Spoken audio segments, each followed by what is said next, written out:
આ દેશના વડાપ્રધાન મુરબી નરેન્દ્રભાઈ અમિતભાઈની આગેવાની છે. ગુજરાતના મુખ્યમંત્રી ભૂપેન્દ્રભાઈ અને અમારા વિશ્વકર્માભાઈ પ્રમુખશ્રીની આગેવાની છે. મોરબી જિલ્લામાં તમામ ઉમેદવારને જે કમળનું જે નિશાન છે, વ્યક્તિ ગુણ છે, કમળ મહત્વનું છે. અને હું એક મંત્રી તરીકે ક્ષમાય પણ માગું.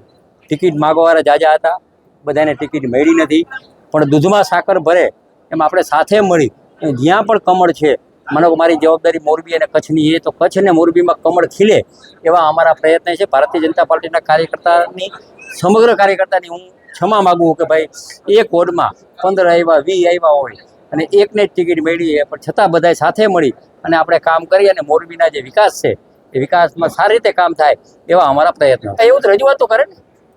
મને અમારા જૂના કાર્યકર્તા દુઃખ છે અનોપસિંહભાઈ માટેનું, એટલે મારા યારના હતા, એમની ટિકિટ દુઃખ છે. હું પણ મને દુઃખ છે. એટલે આમાં ઘણા હું કહું ને, હું ક્ષમા માગું. દુઃખ હોય, આ 40 વર્ષથી કામ કર્યું ન મળ્યું હોય એ દુઃખ હોય. દુઃખ સાથે કહું છું ને કે ખરેખર દુઃખ હોય, પણ ટિકિટ એક હોય, લેવાવાળા જાજા હોય, બધો સમાજ હોય. આજે અમે લોકો 20 સમાજને આપી, 20 સમાજને ગોતીને આપી.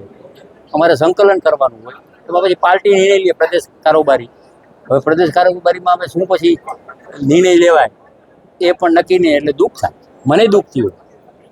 પરિવાર જેવું ધીમે ધીમે સમજાવશે. પરિવાર હોય નોખો થાય તો ભાઈ સમજાવશે, પ્રયત્ન કરશે. અંતે તો પરિવાર છે.